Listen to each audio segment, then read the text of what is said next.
Good afternoon. This is Coach Charles Smith, Life Unscripted with authentic conversation. We have with us today the lovely Miss Andrea Jones, who has just recently retired as a horticulturist for 30 years at Berry College. She's going to be here to share some exciting information with us. Miss Jones, how you doing? I'm well, Charles. Good. It's so good to see you. Good to see you, yes, too. ma'am. Thank you for inviting me. Yes, ma'am. I mean, it's an honor to be here. I've been knowing you a long time. Yes, sir. And, wasn't aware of the great things that you've done at Berry College. I knew that was there and a lot of things you did, but I didn't know it was as deep as it was. So, man, I'm just proud of you being here. It's been great to know you and your boys for all the years. And we appreciate you so much. And I know Holy Trinity Lutheran Church loves you a lot because you've done a good job leading this church. Well, that's sweet, Charles. Yes, ma'am. Thank you very much. Yes, ma'am. I'm going to start out before we get further into this. I'm going to read you Ms. Jones' resume. Andrea Jones is an accomplished horticulturist with 50 years of experience in production of plant material, greenhouse management, teaching, and consultation. Ms. Jones has recently retired from employment at Berry College, Rome, Georgia, where she served as horticulturist since 1990. In this role, she managed a constantly changing team of students to source, design, produce, and maintain plant material needed throughout the seasons for all beds, hanging baskets, and planters on campus. Ms. Jones' team was additionally responsible for plant material needed for science labs and campus events. Core expertise, this is what's impressed me a great deal. Plant science, soil chemistry, pathology, plant protection, chemicals, operation, greenhouse, automation, fertilization, irrigation design, microclimate control, troubleshooting and repair, and management, sourcing, inventory, team leadership. Some of her great career highlights were 3 Berry College presidential inaugurations. She staged decoration for many performers, speakers, and other campus guests, short films for public relations, major motion pictures at Berry College, 1996 Olympic Youth Camp, Governor's Honors Youth Camp. Her education is a Bachelor of Science in Horticulture from Middle State University in 1981 with a commemorative plaque installed in appreciation for advice and consultation on planning project, Broad Street, Rome, Georgia. Commercial pesticide applicator license, live plant growers license, USD, and Supervisor of the Year Berry College back in 1997. Miss Jones, wow. I tell you what, that is an impressive resume. Well, thank you. Yeah. That's some of the highlights. Mostly it was just an everyday job. Right. Supervising students right. and making sure that what is needed for the campus was well maintained. Yes, ma'am. Mm-hmm. Well, I brought you here today because one thing that Life Unscripted with Authentic Conversations wants to do is put great people that has great stories, great careers, the information out to our followers and people out there that may want to go down this road because you've been very successful with this, and I think you know a great deal. Thank you. Yes, ma'am.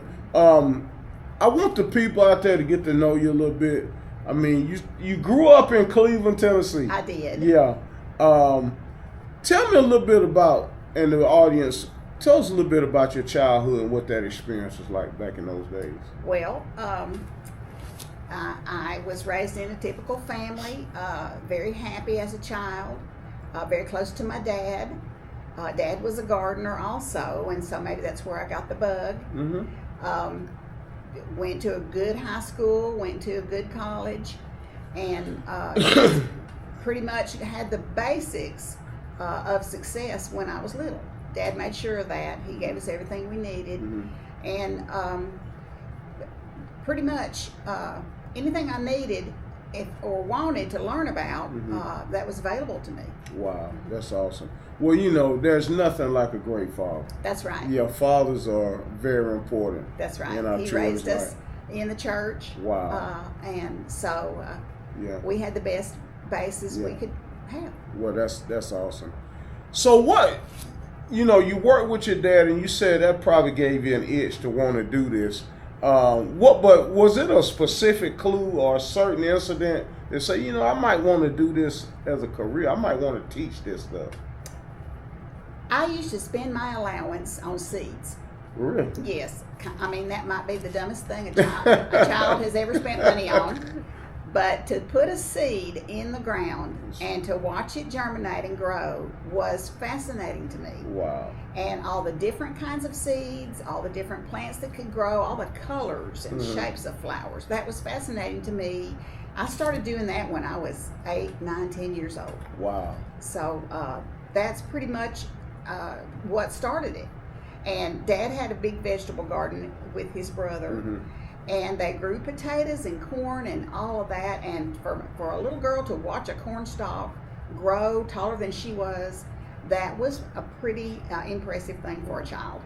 Well, I tell you, you must have been really good, because the watermelon seeds that I put in the ground, they didn't never give me a watermelon. I never got a watermelon, so that's why you're a pro and I'm not, I guess. So you came to Berry College.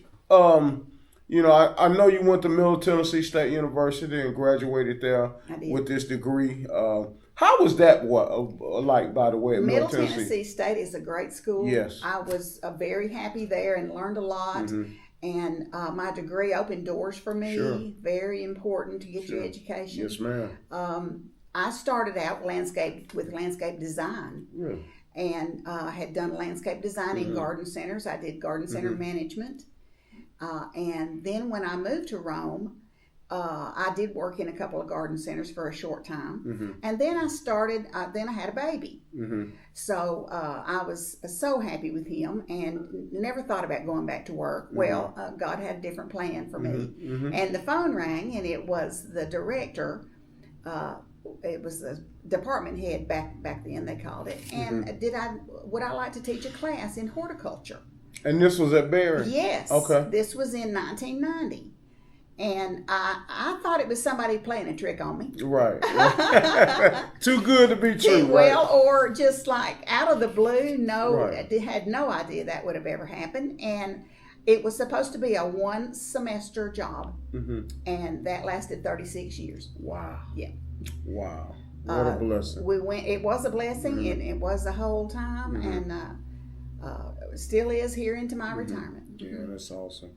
I know we talked off camera and a little bit, I didn't know a lot about this profession. I did some research and educated myself a little bit on, and then reading the things that you had sent me. What were some of your proudest moments at Berry?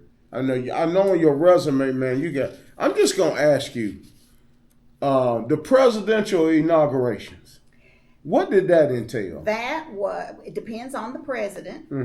Some of them wanted a big, fancy ceremony. Right. And some didn't. And so the first one or two that, since I was there, they had a stage built. It was completely decked out with planters and plants of every description, tropical trees, blooming plants, pots and baskets, and planters to decorate that stage. Right. And it was absolutely spectacular. Wow. And I could see the pride that my students had in doing that work. And it was just a very wonderful experience. Awesome.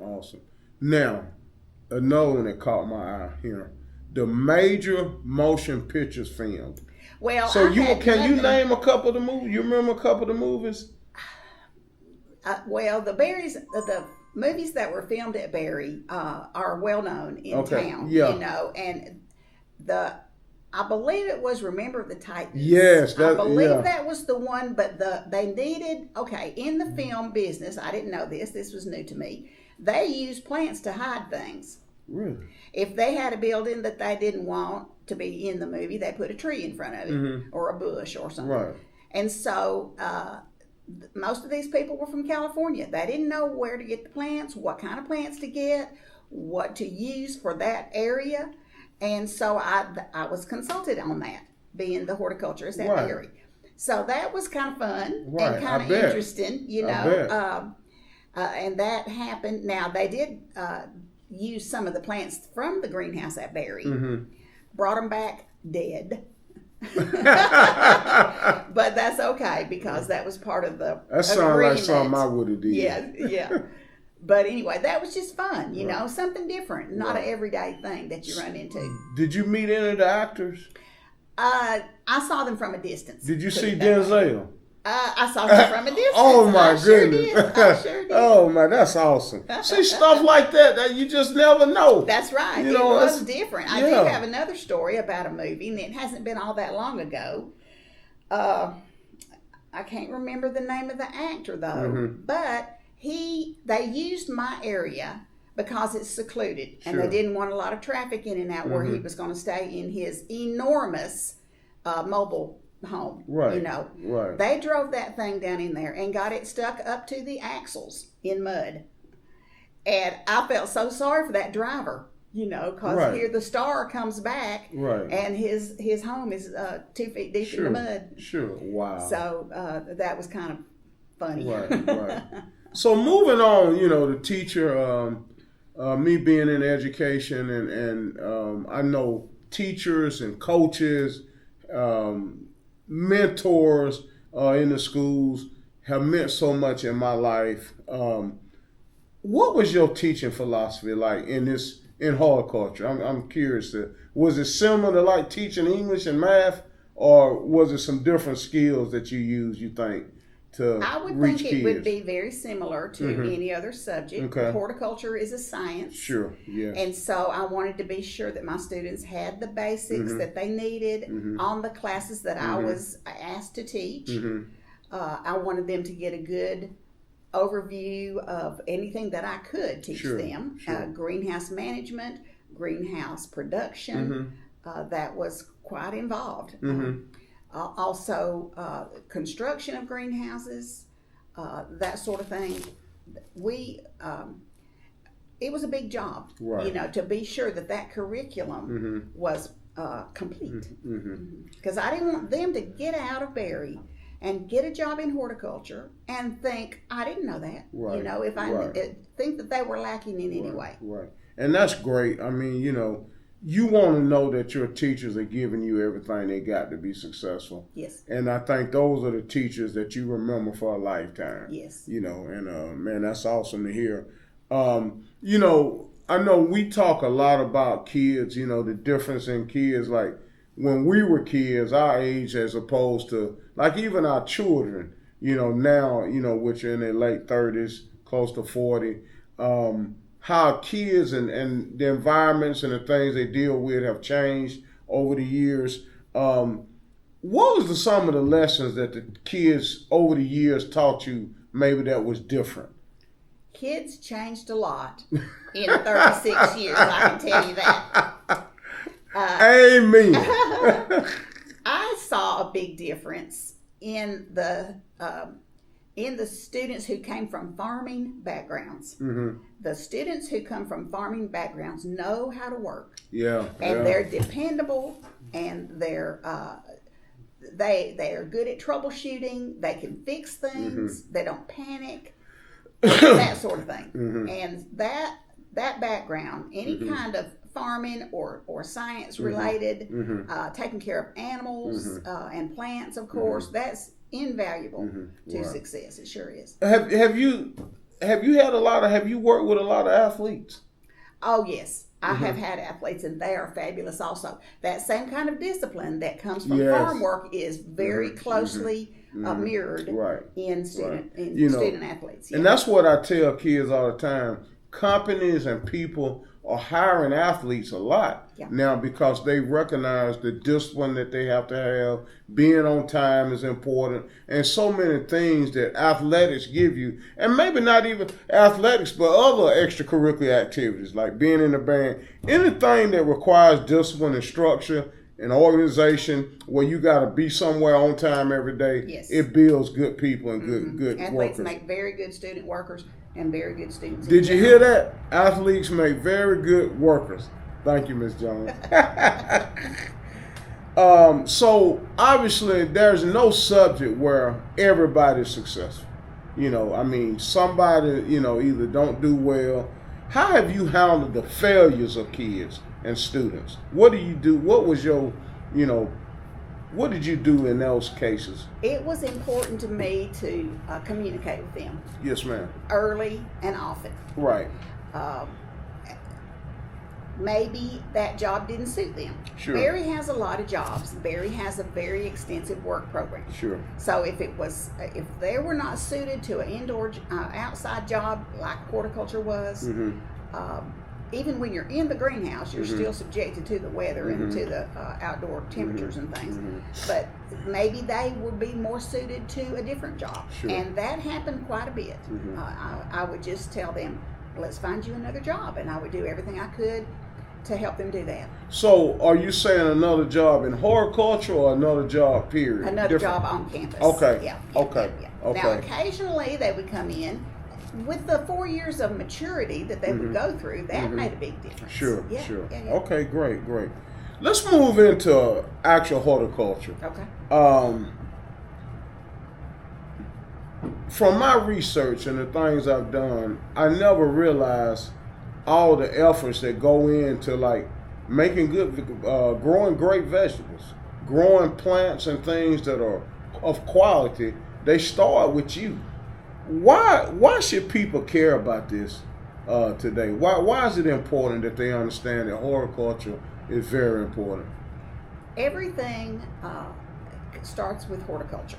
The horticulturists are the ones who design the vegetables to keep them healthy, to make them easy to grow, to make the labor that's involved to be used the most efficient way. Plants, of course, produce our food, and not just vegetables and fruits, but also the grains that the cows eat.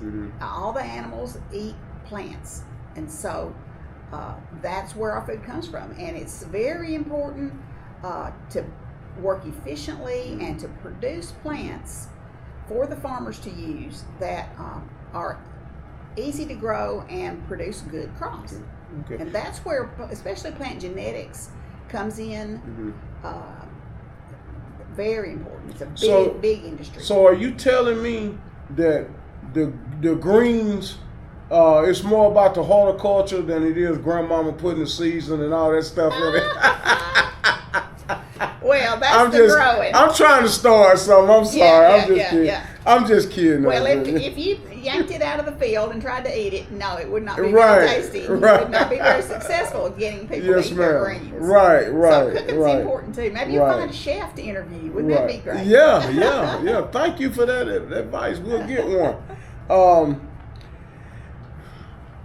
Like I said, man, I tried to grow watermelon by putting seeds in the ground when I was a kid. I thought, hey, man, I'm going to go out. This watermelon's so good, I'm going to go out here and dig a ditch and put some seeds in. And I'm going to wait on the watermelon to grow. Well, it never materialized.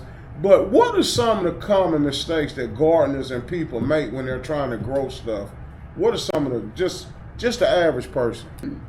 If a variety is developed or hybridized for an area different than the one you're trying to grow it in, it will not grow. You will not be successful.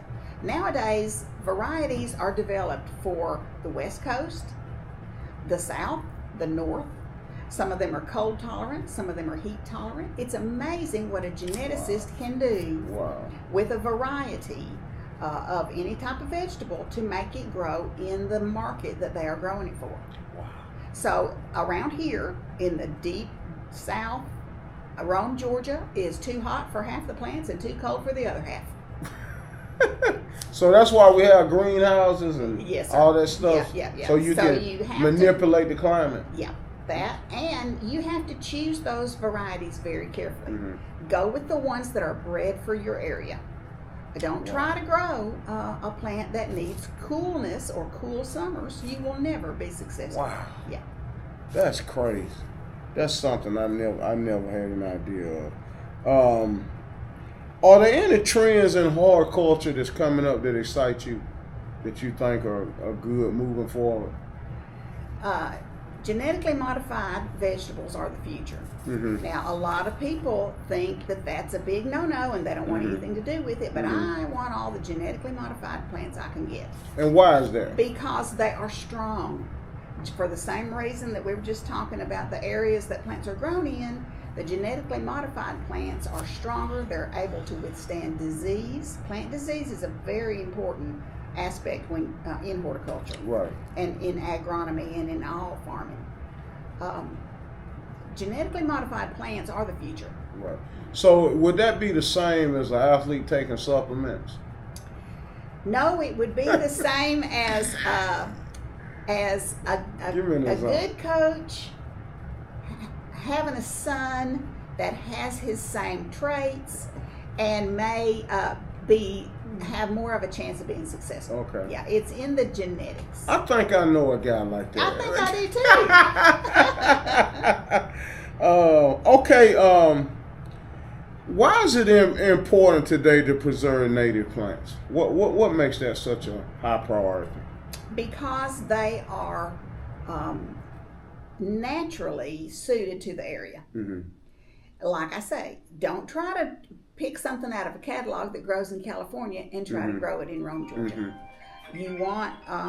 You want that plant to be native and natural to the area. Mm-hmm. That's one of your choices, and that is a good choice. Some varieties do better through a cultivated variety, but some natives are very easy to grow. Okay, that's interesting. What's your favorite flower and why? The empty spot on the greenhouse bench where one sold. No, I love plants.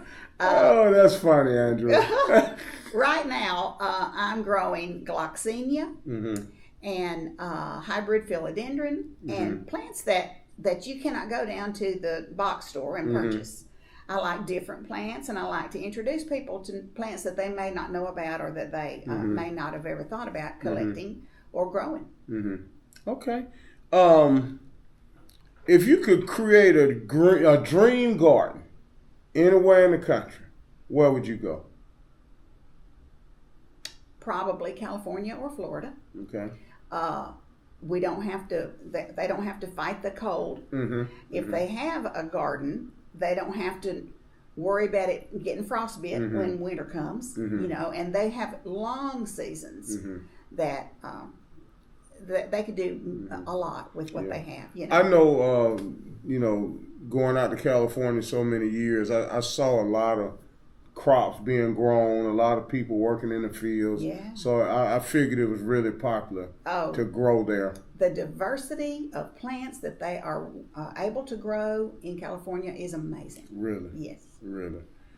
What's one gardening myth that you like to debunk that's crazy? That don't make sense. Well, there's a lot of them. Give me a couple. Okay. Tomato production. A lot of people grow tomatoes. They're very popular.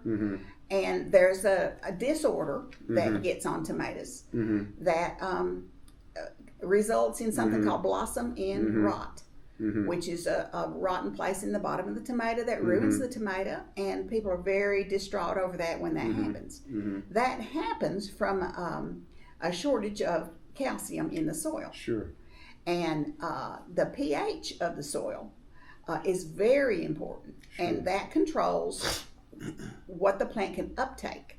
So you can dump calcium or any other kind of fertilizer on your soil all day long, but the plant cannot absorb it under certain pH. If the soil is too acidic, if the soil is too alkaline, the plants cannot absorb. So that starts with proper soil preparation in the spring. Okay. You're the owner of Third Day Horticulture, a plant production facility that you have on your property in West Rome. You grow ferns, seasonal vegetable, and herb garden plants, collectible tropical house plants, blooming gift plants, and blooming hanging baskets. And you're at the local farmers market every week. Well, when the heat gets here, this time of year, the crowds are much less. Sure. And so I don't usually go at this time of the year, but I will be returning in the fall, and hopefully I can get in down there in Cartersville, because they have a very good farmers market also. Okay. Yeah. So you're going to have the time right now to do that, I know. That's the best part of retirement, have my projects going. Yes. And if you want to contact Miss Jones, you can contact her at thirddayhorticulture@gmail.com for any needs or anything you might have or information. Okay, Miss Jones, we're going to ask you a few questions here. I call it my Fast Five. Okay. Coffee or tea?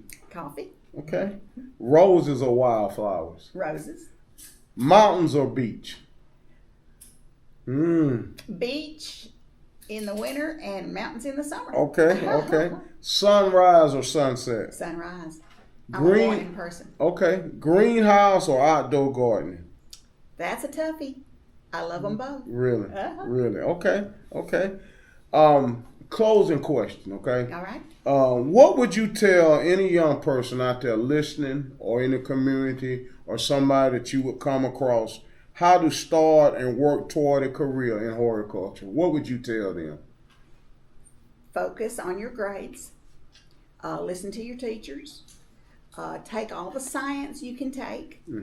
And be committed to it. Yes, ma'am. It's not going to be easy, but a degree in horticulture or any of the plant sciences, very rewarding and very diverse. You can get a job many places, different types, and try to get as much education as you can get. Yes, ma'am.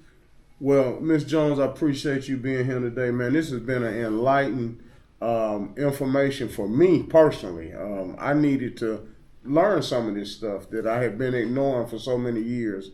And I appreciate your time. I know normally this time of day you're working in your greenhouse, so I appreciate you, giving up some of that to come be here with us today. But I really thought that this was a great story and some great information for our viewers.